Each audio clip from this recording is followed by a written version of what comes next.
Yo, what is good, YouTube? Welcome back to another JC2K video. In today's video, we are going to be ranking the best free cards in NBA 2K26 My Team. Before we hop into the video, if you haven't already, make sure you hit that subscribe button. Help me push towards the 50,000 subscriber mark on the channel. I upload every single day, multiple videos a day. Would really appreciate it if y'all do subscribe. Without further ado, let's get into it. This is a list of pretty much all the best free cards that have come out so far this year in My Team, and I'll be honest, it's a little underwhelming.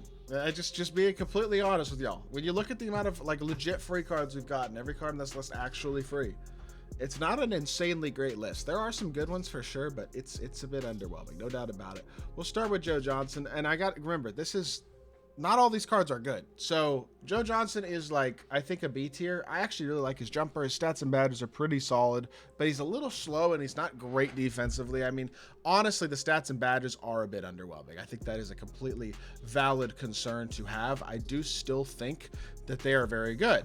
That his release is very good anyway, and I still think he is a very solid card. But I think B tier is probably fair, to be totally honest. Obviously, Bosch is S tier. I'd say he's one of the best cards in this list, if not arguably the best card in this list. He's very, very, very good. His jumper is super solid. He's super versatile in terms of stats and badges. Quality defender, good speed, good size, everything you kind of want. Siakam is solid too. I think he probably goes A still. I like Siakam. Solid jumper. Defensively, he's pretty good. He's not insane. There are better power forwards at this point in the year, but honestly, I think he's a pretty decent card. Donovan Mitchell is basically his diamond. Kind of a fun card to use. A bit undersized, yes, but very good slasher. Very solid jump shot. Defensively, he's kind of small and his stats aren't amazing. I wouldn't say he's great on that end of the court. I do think he's kind of a fun card to use, though. I low-key almost want to put him B tier. I'm going to put him B tier. I think he's fun to use. I think he's solid. Klay Thompson. I'm going to go A with him as well. 6'6", pure 3-and-D shooting guard. Definitely still a pretty good card. I'll go A tier with him. Bob Love is the only one of the Diamond cards, the Diamond Season 2 rewards that I'm including on this list. He's the best one by far. I think he's the only one that's probably not D tier. Stats and badges still aren't amazing, but at least he's good defensively. He can hit a wide open three, but he's not great. I think he is C tier. Alex English. This goes for every single Amethyst Season 2 reward card. They're all terrible. They're all D tier. Alex English is kind of the signifier of all of those cards. That's why I put him there. So, D tier for sure with him. John Havlicek, to be totally honest, is an undersized shooting guard with a very good jumper and solid defense, but he's not incredibly fast. He's not a great finisher. I feel like low B tier is probably as high as I could put him because I just don't think he's that great. Just my opinion, but I'm not the biggest fan of that card. Robert Horry, I do think with his Evo, he's actually very solid. Obviously, if for whatever reason, 2KDB did not let me grab his pink diamond card for this. So imagine I'm talking about his pink diamond, even though the card, once he's Evo'd, I should say, even though it doesn't visually look like it. I think once he's Evo'd, he's probably A tier. He's 6'10". He's got a very nice jumper. He's quality defensively. Low key, he's almost S tier. He's very, very, very solid. I think probably not quite S, but definitely a good option. I think A tier is fine. I am going to move D-Mitch down to C tier, by the way, because EJ Edgecombe probably goes B tier. 6'5", very solid finisher. Jumper could use a little bit of work, though, to be totally honest. That's why I have Jason Kidd over him. I think I initially had Edgecombe over Kidd, but I've decided I switched that back. Kidd is going to go A tier still. Edgecombe and B. Obviously, Edgecombe with the slashing is nice, but Kidd is the more versatile defender, and I think the more trustworthy shooter as well. So I think J. Kidd gets the edge. Put him in A tier. Billy Cunningham is an undersized small forward. He's good defensively and a solid finisher, but I don't think his jumper's great. He's not an incredible shooter. Just not a super impressive card. Larry Markkinen is a great pick and pop big, but he's not elite defensively. He's not incredibly fast. I think he is kind of a bit as a card. He's not bad, but I don't think he's spectacular either. I feel like he's probably C tier as well, although I almost want to put him B because he is a really good shooter. I like Elton Brand as well. I think he probably goes A tier. Definitely one of the better pink diamond mode reward cards we've gotten in Season 2. Not an unbelievable card still, but still pretty good. 7'5" wingspan is nice. His player build is very big. I think he's a good versatile option for sure. Let's see. Austin Reeves, I mean, he's a 6'5" shooting guard. He just doesn't play any defense. I don't think he's as good as Hondo. I'm going to move Markkinen up. I'm going to move Reeves down. I think Reeves in C tier is probably fair. He just doesn't play enough defense. If he could play point guard, he'd be probably A, honestly. But at shooting guard, he's just too small and not good enough defensively. I think he has to go in the C tier.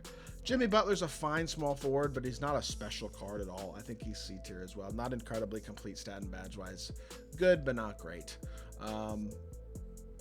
Where does Unseld go? He's missing a lot of badges. I really do like his jumper, but he is only 6'7" at power forward. Now, the afro makes him look a little bigger than 6'7", but at the same time, the amount of total badges he's missing is annoying. He is a fast power forward. Those stats are pretty good. I'm going to go low B for him. I don't think he's great at all, but I think he is probably a low B option. That feels like the right spot for him.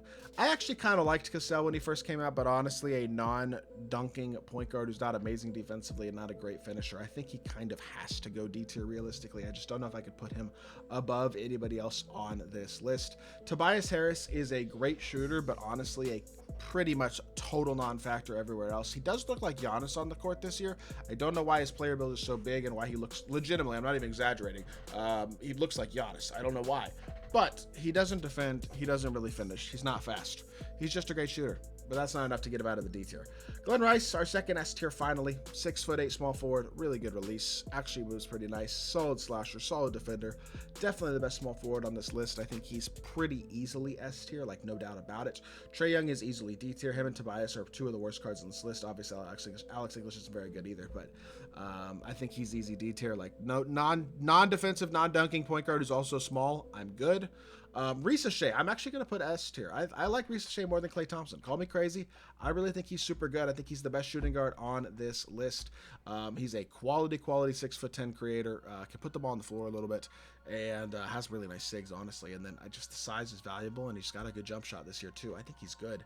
Moncrief is going to go a little higher A than Kidd. They're both A. I just don't think he's S. I don't think there's an S tier point guard on this list, honestly. And Moncrief, probably the best free point guard in the game. Still not, in my opinion, quite S tier. The lower three ball rating at 76 just holds him back a bit.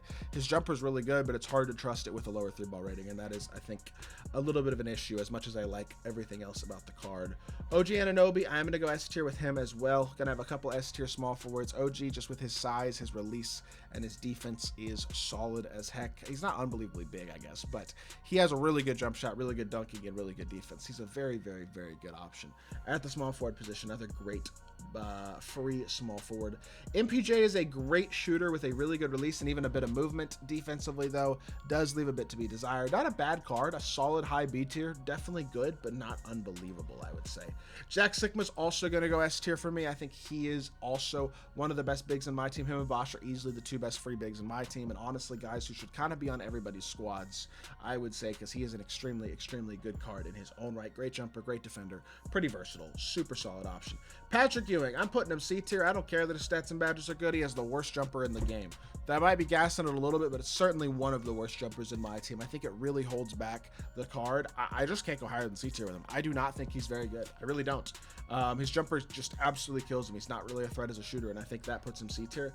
And then I'm going to go Mitch Richmond in A tier as well. 3 and D, nice movement. He's got jaw escape. He's got a good jumper. He's not a great interior defender, though, so saying 3 and D is probably pushing it a little bit. 3 in perimeter D, but he's only 6'5". He's got 69 interior, and he's not a great slasher. I don't think he's S tier, but I do think he's A. He's a decent card. Just wouldn't put him any higher than that. That is the tier list, though. Again, like I said, not unbelievably loaded. Disappointing in all honesty. I'm hopeful that season 3 seasonal mode rewards will be better than season 2's were, because even with the update, they're still not as good. The fact that season 2 has no mode rewards and season 1 with Glen Rice and Sigma still have S tier cards is a bit disappointing. There's no doubt about that. But with that being said, that is going to do it for today's video. I hope y'all did enjoy. If you did, make sure you hit that like button, leave a comment, and subscribe. I'll be back with more 2K content very, very soon, and I appreciate y'all. Peace.